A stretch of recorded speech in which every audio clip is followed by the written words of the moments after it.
Hello, everyone, and welcome to the English Story Nook. We are so happy you have joined us today.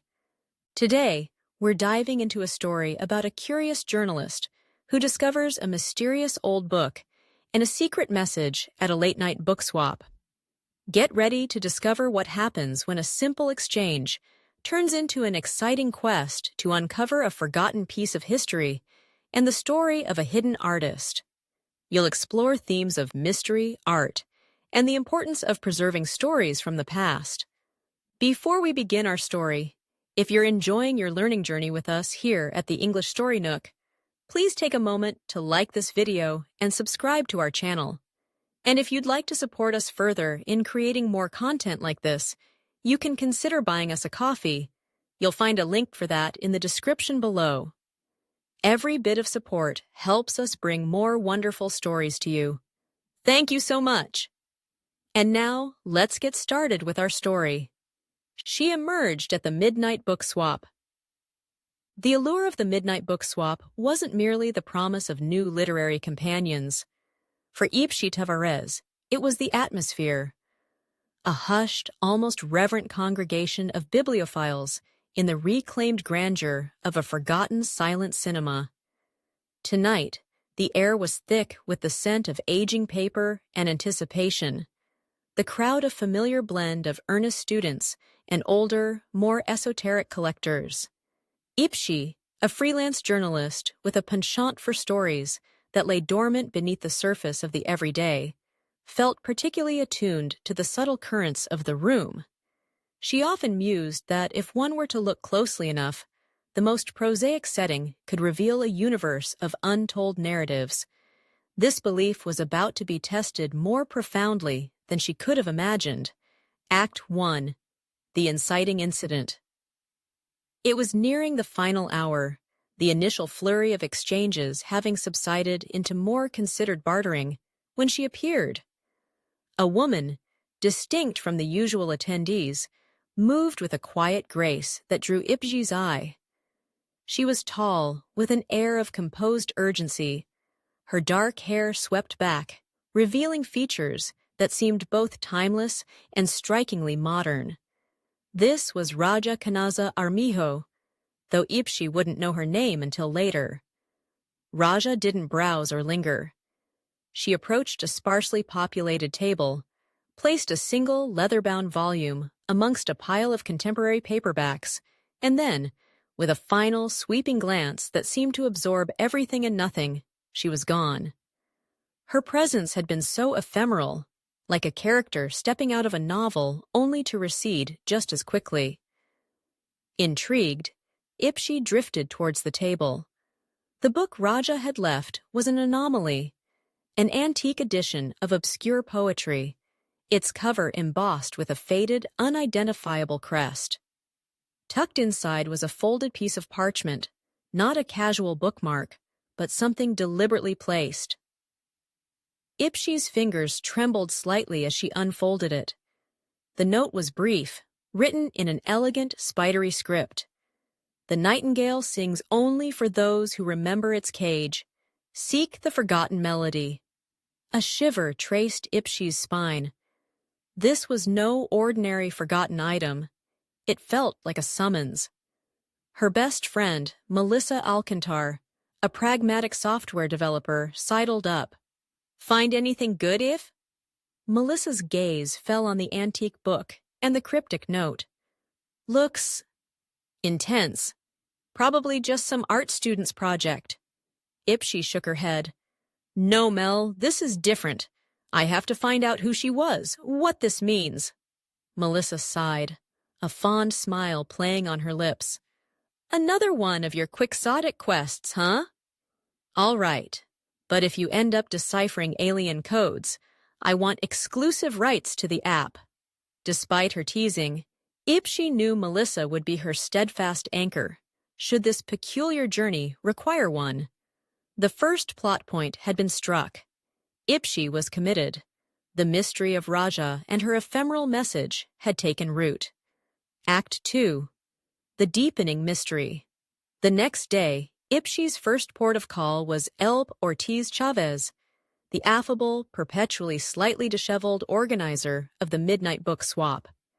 LP, a part-time musician and full-time dreamer, ran the swap with an endearing, if somewhat lackadaisical, enthusiasm. Raja who? LP scratched his head when Ipshi described the woman. Tall, dark hair, left an old poetry book.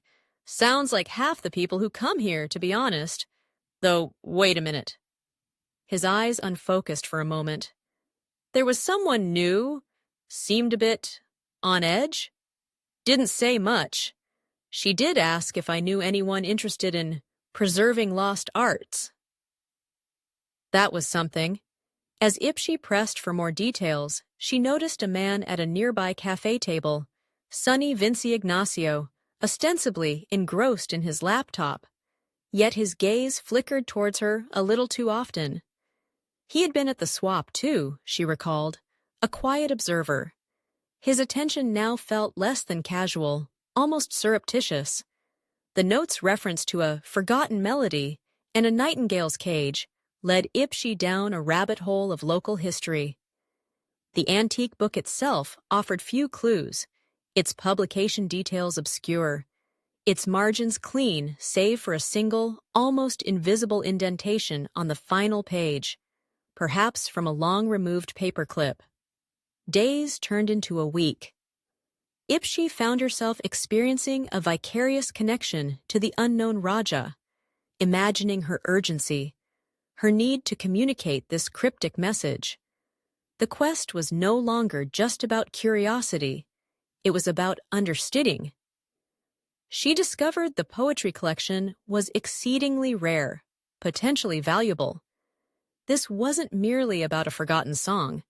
It was about something tangible, something worth protecting.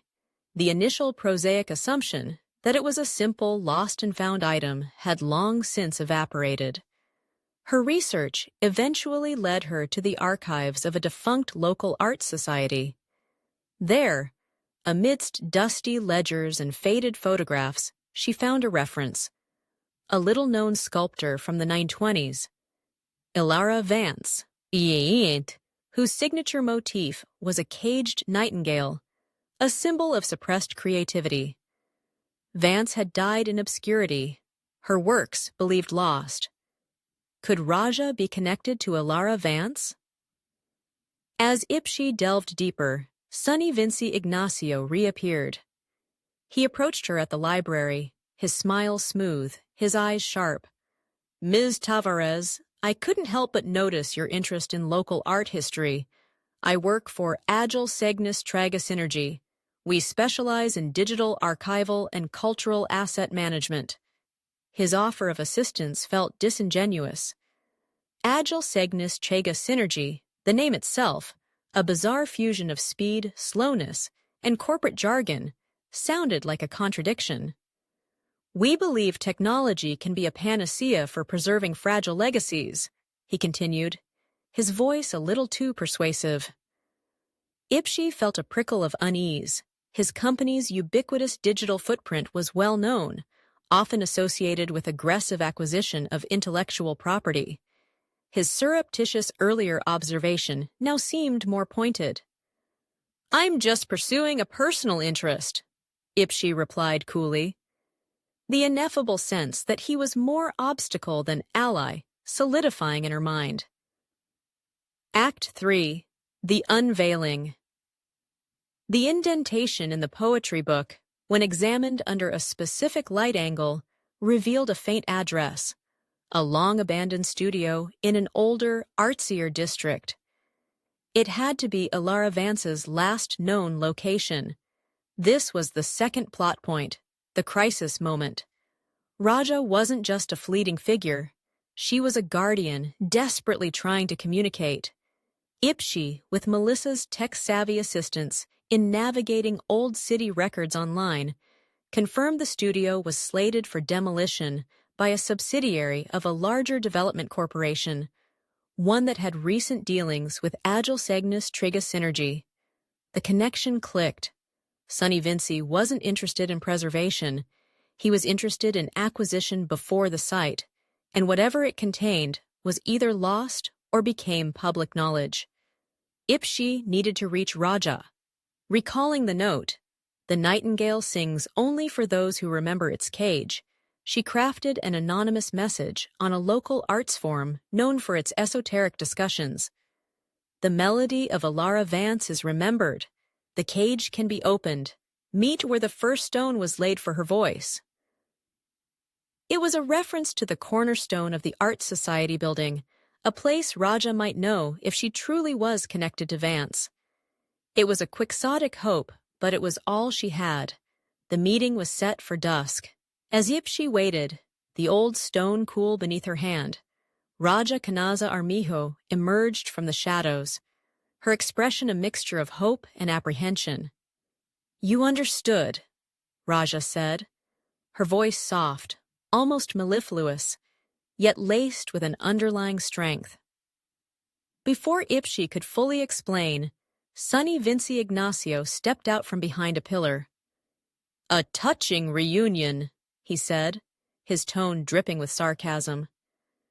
"Miss Armijo, we've been trying to reach you. Alara Vance's works are a significant cultural asset. Agile Cygnus to Rega Synergy is prepared to offer a generous sum for the exclusive rights to digitize and manage her estate."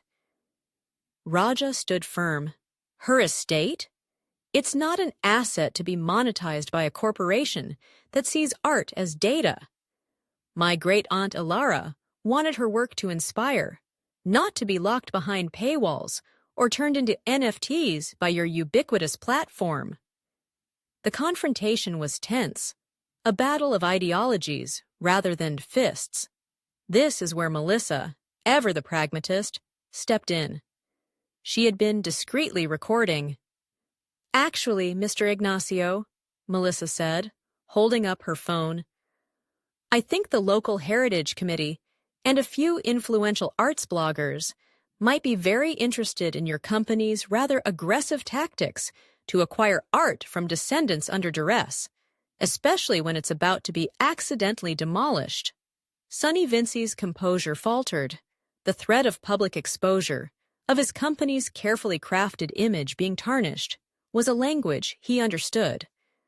He muttered something about a misunderstanding and made a hasty retreat.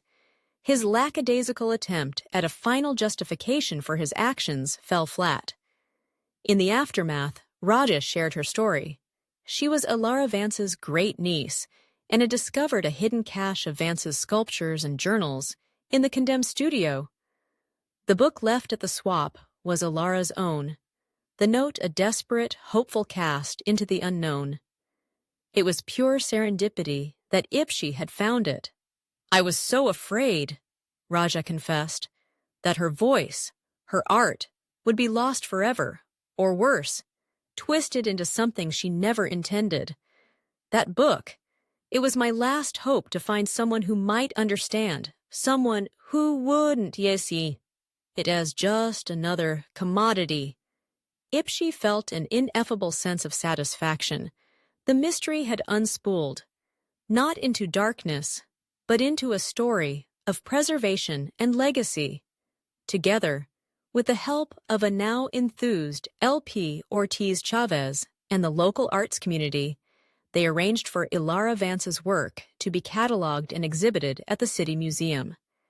It turned out the poetry book wasn't a panacea in itself, but it was the key that unlocked a far greater treasure. Ipshi Tavashis smiled. Sometimes, the most profound stories weren't shouted from headlines, but whispered from the pages of a forgotten book, waiting for the right person to listen. She had learned that even a vicarious journey into someone else's past could illuminate her own present. And that's the end of our story for today. She emerged at the midnight book swap. We hope you enjoyed following Ipshi on her intriguing quest. What was your favorite part of the mystery? Or what did you think about the importance of preserving forgotten stories and art? We would love to hear your thoughts in the comments section below. If you liked this video and found it helpful for your English practice, please give it a thumbs up. Don't forget to check the description box for a link to the free PDF of this story with extra learning materials to help you continue practicing. Thank you so much for joining us at the English Story Nook today.